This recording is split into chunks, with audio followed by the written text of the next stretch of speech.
Now see that integer part is a 257 and the fractional part is a 0.81. Okay. आता integer part साठी पहिल्यांदा convert करूया. मग 257 याला आता कितीने डिवाइड करणार? 8 न. 8 नच का ऑक्टल मध्ये कन्वर्जन करायचं आणि रिमाइंडर हा सेपरेट आण. चला सांगा मला. तुम्ही 16 83 sir. हा 8 24 हा बरोबर 8 24 83 राहिले 1 तुम्ही 16 reminder is 1 again divided by 8. Calculator वरती करू शकता जर मोठा नंबर असेल तर. 8 24 32 reminder 0 again divided by 8.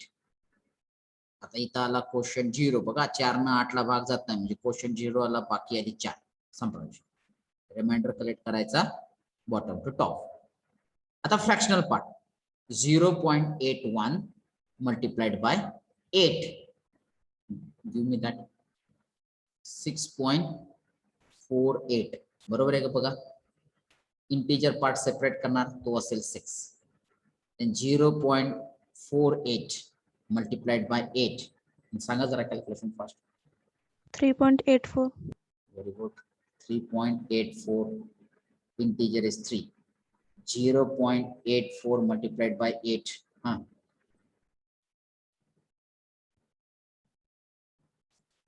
6.73. 6.73. It's a 6.73 multiplied by 8. 5.84. 5.82. So 4 sir. It's a 4.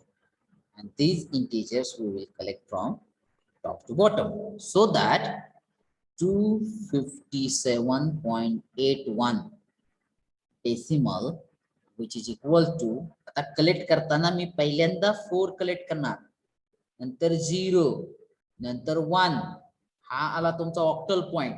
आता इंटीजर कलेक्ट करताना टॉप टू बॉटम म्हणजे 6 कलेक्ट करणार त्यानंतर 3 त्यानंतर 6 then 5 and it becomes octal. Is this process is clear? Give me a response. Yes. Take a screenshot. Take a screenshot of it.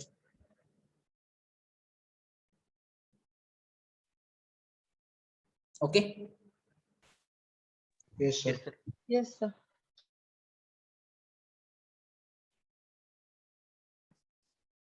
अजून एक example बघूया आपण. ठीक आहे. So now the third example 925.781 थोडस डिफिकल्ट घ्या. आता कॅल्क्युलेटर घ्या बघा मला थोडीशी मदत करा. आता जर या एक्झाम्पल मध्ये जर बघितलं तर इंटीजर आहे 925 आणि फ्रॅक्शनल पार्ट जो आहे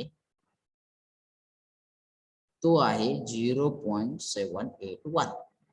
चला इंटीजर पार्टचं पहिल्यांदा ऑक्टल मध्ये कन्वर्ट करून घेऊया. Divide by 8 reminder separately. 8 1 8 12 8 1 8 45 8 45 राहिला 5 मिनिट येते का हो. हे बाकी क्वोशंट भागाकार हे मात्र जमलं पाहिजे. येस और नो. बघा माझं मी Yes sir. ओरली करतोय ते चुकलं नाही पाहिजे. 8 1 8 3 8 चौक 32 3 पुन्हा 8 ने डिवाइड 1 8 पहिले 6 पुन्हा 8 ने डिवाइड 0 1 फिनिश्ड. देन आता इथं मात्र तुमची गरज लागेल मला 781 multiplied by 8 which is equal to 6.248. 6.248. Integer is 6.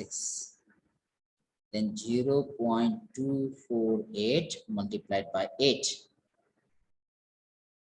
1.984. काय म्हणला? 1.984. 1.984. It's a 1. Then 0.984 multiplied by 8. 7.872. 7.85. 72. 872. 872. It's a 7. 0.872 multiplied by 8. 6.976. 976. It's a 6. Okay. And this will collect it from top to bottom. So that my final answer is 925.781 decimal, which is equal to, आता collect करताना मी पहिल्यांदा 1 collect केला, नंतर 6, नंतर 3, नंतर 5, हा झाला octal point, then top to bottom 6 1 7 6. This is the oct. Take a screenshot of it.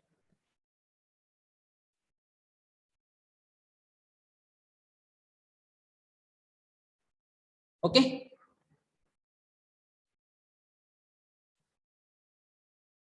A response. Yes, sir. Yes, sir. Yes, sir. Okay. आता थर्ड कन्वर्जन बघा, रीड करा, डेसिमल टू हेक्साडेसिमल. मग याच्यामध्ये सुद्धा डेसिमल फर्स्ट प्लेसला आलाय. It means that this is the conversion of group first. Is it right? Now here the symbol used to represent that hexadecimal number is a total 16. Is it right? So that now let me consider the first steps. आता जसं की हे group फर्स्टच conversion आहे, it means that procedure is same. Okay, suppose now let me consider that it's 96. It's a decimal, as it consists of only integer part, and which is equal to 96. So let's we try to convert. We have to divide 96 by the base of a hexadecimal number. It's a 16, and after every division we will take that the remainder aside. So function 6. remainder is 0, then 16, 0, remainder is 6. बरोबर आहे? So 96 hexadecimal is equal to 96 decimal, which is equal to 60 hexadecimal is that. Okay. आता दुसरं example घेतो. पहिलं सोपं थोडंसं घेतलं, तर थोडंसं मोठं घेऊया. 785.92. आता कॅल्क्युलेटरचा यूज करावा लागेल. So here integer is equal to 785 and fractional part is equal to 0.92. आता इंटीजर पार्ट साठी आपण काय करतो, 16 न डिवाइड, कारण आपल्याला हेक्साडेसिमल मध्ये कन्वर्ट करायचंय आणि रिमाइंडर आउटसाइड घेतो. हा, आता करा, सांगा बघू मला क्वेश्चन सांगा डायरेक्ट. 49. 49. हा, आता रिमाइंडर सांगा. आता रिमाइंडर कसा काढणार? 49 मल्टिप्लाइड बाय 16 मायनस दिस, 0 येतोय का? पूर्ण भाग जातोय ना? कसा पूर्ण भाग जाईल? 954. पूर्ण भाग जाणारच नाही का जातोय?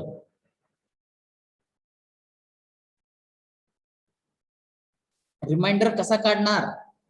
49 मल्टिप्लाइड बाय 16 मायनस 785. 1 येतं. हा, 1. 1 बरोबर का? Yes, sir. ओके, पुन्हा एकदा 16 न भाग घालवायचा. 48. 1 reminder. पुन्हा 1. अरे चा, इथं यायच ना हो. आता इथं जे रिमाइंडर येणार का, ते रिमाइंडर हे 0 to 9 किंवा A to F मध्ये येणार. परंतु आता लकीली इथं रिमाइंडर काय 9च्या पुढे जायच ना. ठीक आहे, हरकत नाही.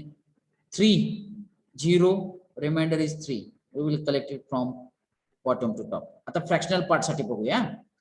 0.92 multiplied by 16. Give me that calculation. 14.72. आले आले आले. 14.72. 72. आता इथे इंटीजर कोणता आहे हो? 14. 14. आता हा 14 हेक्साडेसिमल नंबर मध्ये तो 14 आहे असा कन्सिडर होत नाही. तर आपल्याला माहित आहे A is represented by 10, B is represented by 11, C is represented by 12, D is represented by 13, E is represented by 14, and F is represented by 15. So this total 6 letters we use. So this 14, it can be represented with the capital E. This I want to tell you here. Once again, 0.72 multiplied by 16. 11.52. 11.52. So this 11 is represented with the B. Then 0.52 multiplied by 16. 8.32. 8.32. So this is 8 as it is. Then 0.32 into 16. 5.12. 5.12. So that is a 5. And it will be collected from top to bottom. So that 785.92 decimal, which is equivalent to 311 point E B 8 5 hexadecimal. Is this clear? Yes, sir. Take a screenshot of it.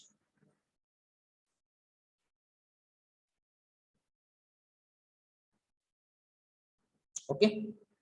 Yes, sir. Now one more example. Decimal to hexadecimal. Third example. आता एक पुन्हा एकदा number मोठा घेतो.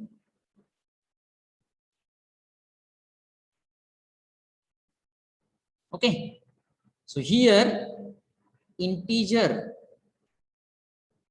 is equal to 987 and fractional is equal to 0.52. Okay. So now integer 987. All of you please help me for do the division here. It's the remainder we have to take it. 61. 61. Reminder.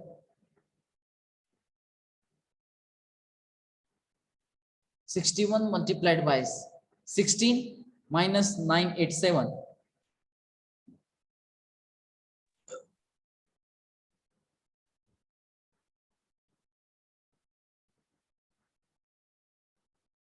Reminder काढायला problem यायला लागला तुम्हाला. Quick होईना ना. 10. आता हा 10 कशाने represent केला जातो? A ने. इथं लिहून ठेवायचं. A is equal to 10, B is equal to 11, C is equal to 12, D is equal to 13, E is equal to 14, and F is equal to 15. पुन्हा एकदा 16. 4.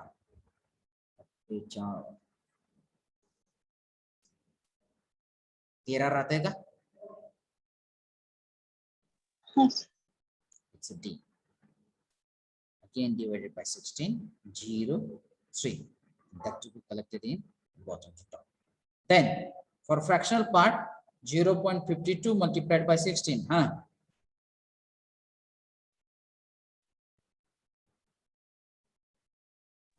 8.32. 8.32. Integer is 8. 0.32 multiplied by 16. 5.12. 5.12. It's a 5. Then 0.12 multiplied by 16. 1.92. 1.92. It's a 1. 0.92 multiplied by 16.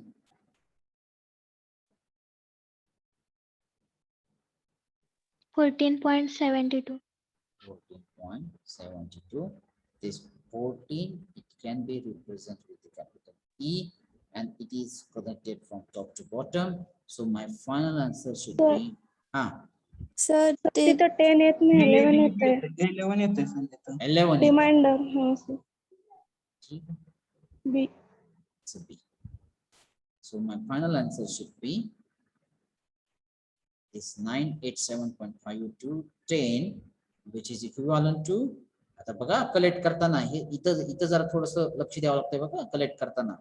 3 D B 0.8 5 1 and capital E. This is the answer. Please take a screenshot of it.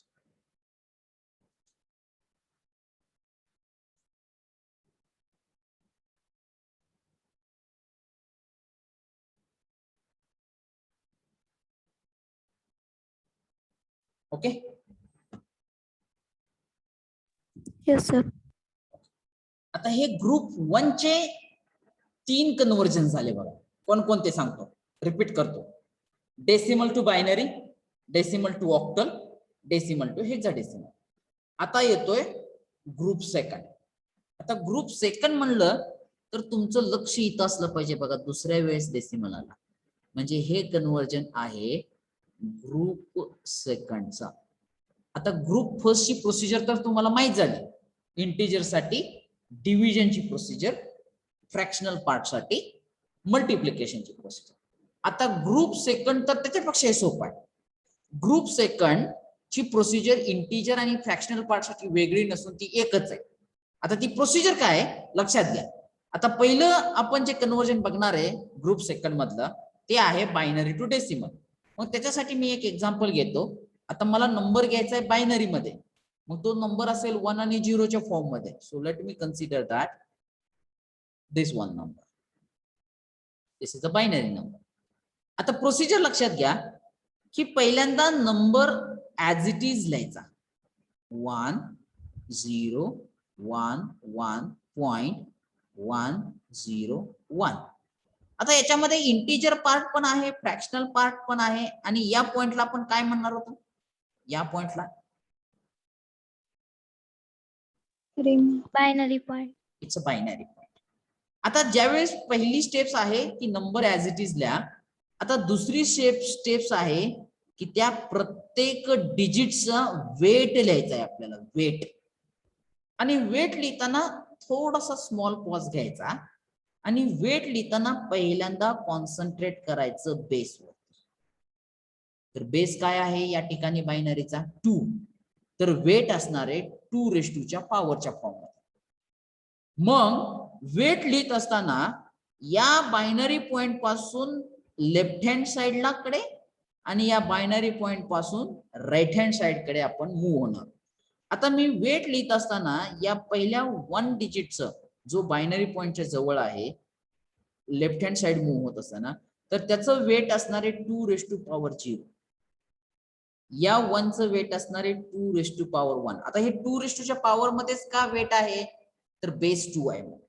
आता या 0चं weight आहे 2 आणि या 1चं weight आहे 2 तसंच या बायनरी पॉइंट कडून right कडे मूव्ह होत असताना या 1चं वेट आहे 2 या 0चं वेट आहे 2 आणि या 1चं वेट आहे 2 हे लक्षात आलं का बघा सगळ्यांना वेट कसं लिहिलं. येस और नो?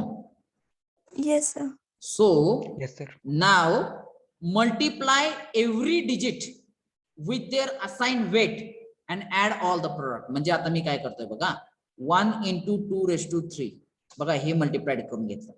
आता 0 into 2 म्हणजे 0च येणार आहे.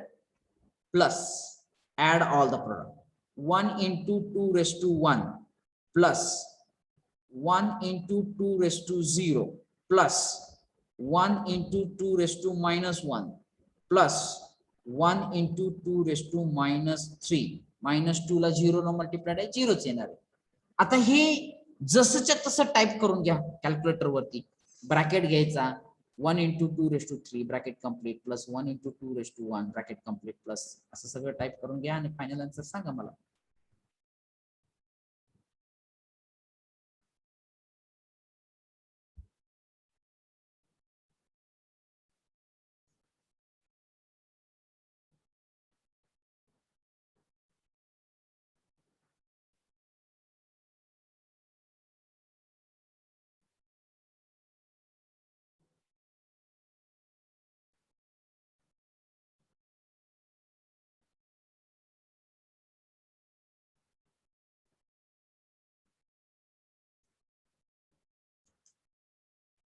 काय येतंय? 11.625.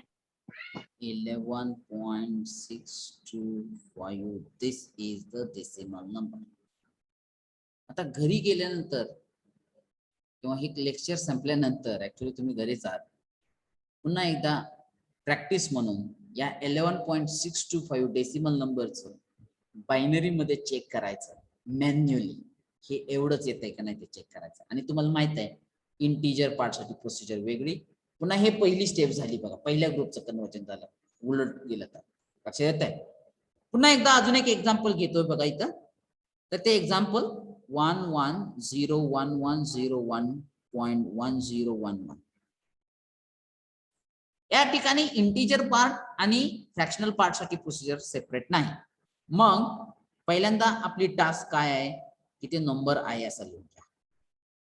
सॉरी,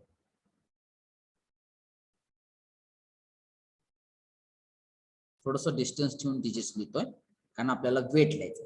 दुसरी स्टेप्स काय, वेट लिहिणार आहोत आपण. मग वेट लिहिताना या बायनरी पॉइंट पासून आपण मूव्ह होणार आहोत लेफ्ट हँड साइड कडे आणि राईट हँड साइड कडे. मग आता मी या 1 चं वेट लिहिणार 2 raised to 0, 2 raised to 1, 2 raised to 2, 2 raised to 3, 2 raised to 4, 2 raised to 5, 2 raised to 6.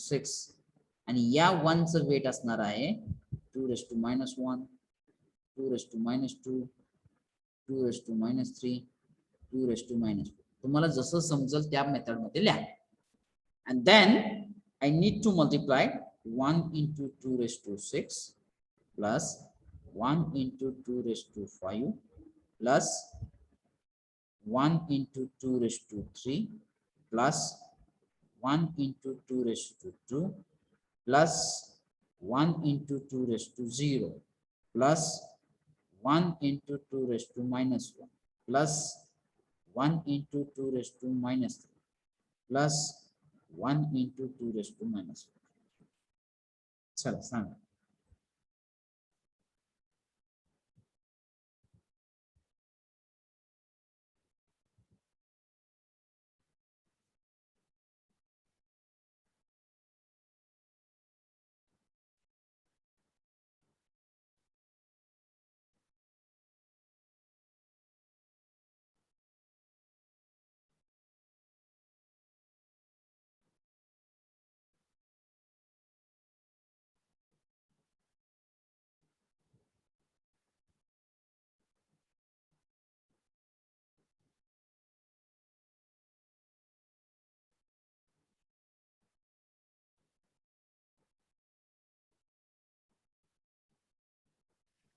One 109.6875. 109.6875. बघा सगळ्यांना आन्सर मिळालं.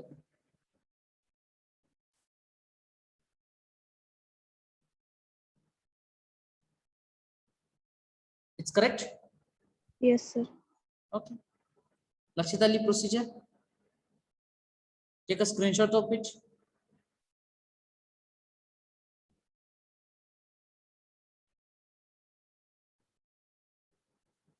Take it. Yes, sir. आता ऑक्टलचं डेसिमल. आता कोण प्रोसिजर सांगू शकते का बघा. ऑक्टल टू डेसिमल कोणता ग्रुप झाला? Second. Group second. ग्रुप सेकंडची प्रोसिजर काय आहे बघा. आता मी ऑक्टल नंबर घेतो जो 0 to 7 डिजिटचं कॉम्बिनेशन असेल 7520.14 हा ऑक्टल नंबर झाला. तर प्रोसिजर काय आहे, नंबर आहे असा पहिल्यांदा लिहून घ्या 7520.14. आता या ठिकाणी ऑक्टल नंबर आहे आणि मी अजून एकदा रिपीट करतो, ज्यावेळेस आपल्याला वेट लिहायचं असेल त्यावेळेस एक स्मॉल पॉज घ्यायचा. ज्यावेळेस आपल्याला वेट लिहायचं असेल त्यावेळेस एक स्मॉल पॉज घ्यायचा आणि बेस कडे बघायचं. आता बेस काय हो या ठिकाणी 8 आहे, म्हणजे आता जे काय वेट असेल प्रत्येक डिजिटचं ते 8 फॉर्म मध्ये असेल, म्हणजे 8 0, 8 1, 8 2, 8 3,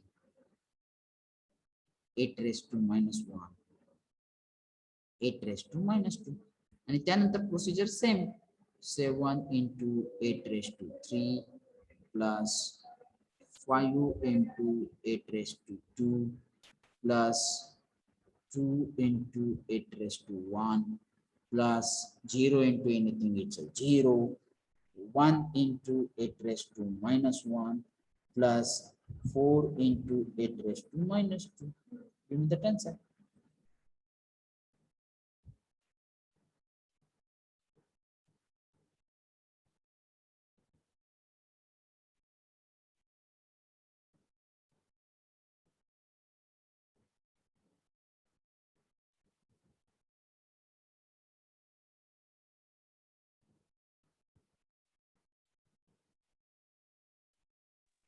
Three nine two 0.1875.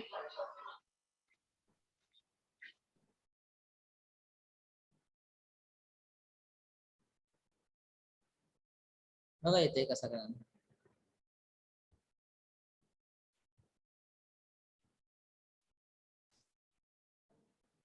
आणि दुसरं एक्झाम्पल होमवर्क साठी घ्या.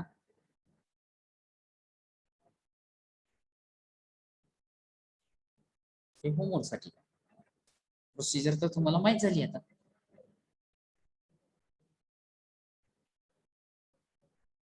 Take a screenshot of it. Give me the response.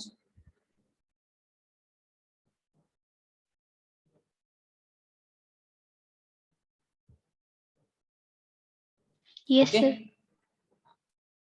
आता ग्रुप सेकंड मधलं तिसरं कन्वर्जन का, तर इथं बघा तुम्ही, इथं कॉन्सन्ट्रेट बघा. डेसिमल हे दुसऱ्या वेळेस आलेलं आहे. So this is again the conversion of group second. आता हेक्साडेसिमल नंबर घ्यायचा आहे मला. आता नीट व्यवस्थित लक्ष द्या.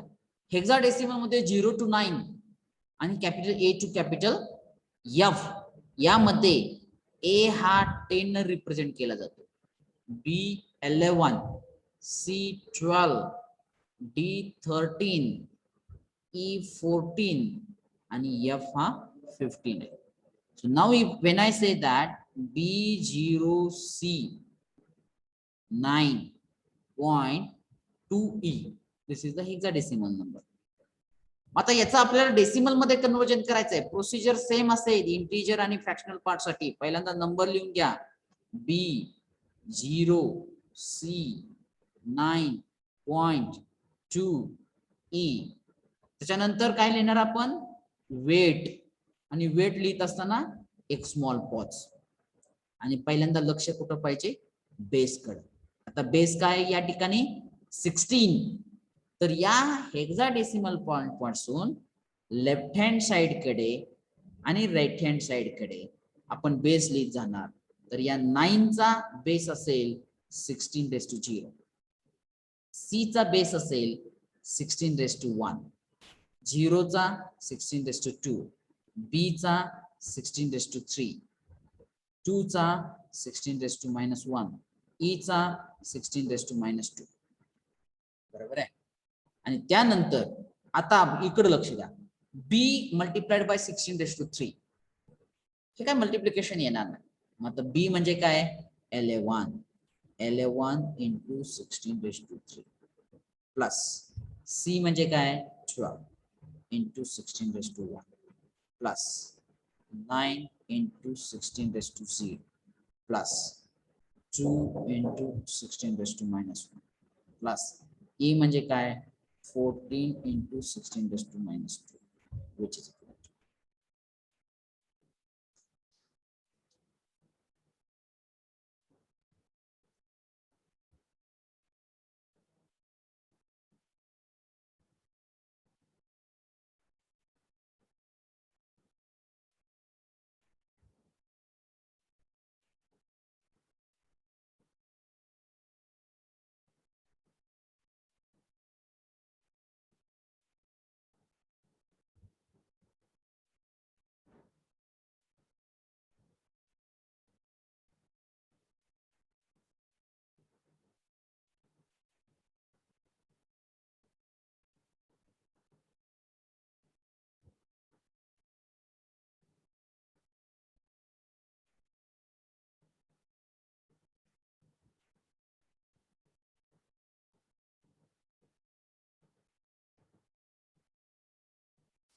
हा तुम्ही रिस्पॉन्स 4525 जरा हळू 4 5 2 5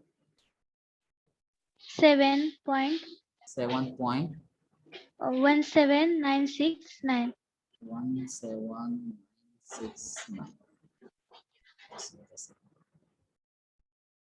take a screenshot of it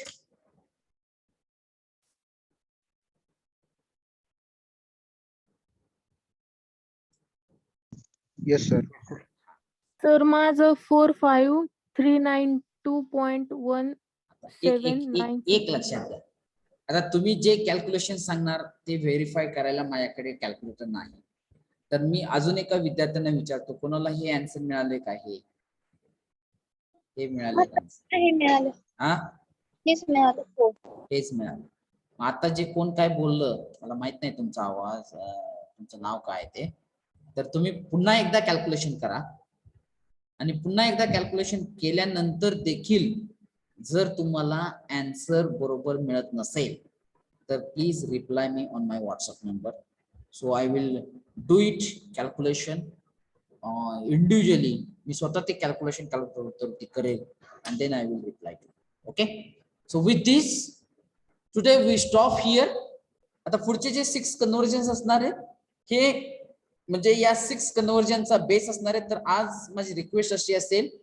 की जे बॅकलॉग स्टुडंट्स नाहीयेत तर त्या बॅकलॉग स्टुडंट्स सोडून मला वाटतंय रेग्युलर स्टुडंट्सनं आज हे 2 ग्रुपचा थोडासा ओव्हरव्ह्यू घ्या कारण हे काय प्रॅक्टिस करण्यासाठी एक्झाम्पल्स नाहीयेतच ऍक्च्युअली तुमच्यासाठी हे प्रॅक्टिसचे एक्झाम्पल नाहीयेत ह्याचा फक्त एकदा एक हिंट लक्षात ठेवली 2 ग्रुप कोणते आणि त्या दोन्ही ग्रुपची एक कॉमन प्रोसिजर काय आहे ही हिंट लक्षात ठेवली तर यू कॅन डू इट म्हणजे ते पुन्हा नंबर ऑफ एक्झाम्पल सॉल्व्ह करण्याची गरज मला तर वाटत नाही जर ते तुम्हाला वाटत असेल you can do it no problem at all okay तर ते असाइनमेंट बुकलेट मध्ये भरपूर सारे एक्झाम्पल्स दिलेले आहेत you can do it you can take it no doubt about it okay so with this we can stop here but let me declare that as our ISC third it will start from tomorrow मग ती फक्त regular student साठीच असेल backlog student साठी नाही तर त्याच्यासाठी आपला सिलेबस हा सेमीकंडक्टर डायोड म्हणजे 5th टॉपिक सेकंड सेक्शन मधला पहिला टॉपिक सेमीकंडक्टर डायोड आणि ट्रान्झिस्टर बायपोलर जंक्शन ट्रान्झिस्टर 6वा टॉपिक 5वा आणि 6वा जर सेकंड सेक्शन बघितला तर त्यातला पहिला आणि दुसरा तर अशा प्रकारे हे 2 टॉपिक आपले ISC 3 साठी असतील इज देयर एनी डाऊट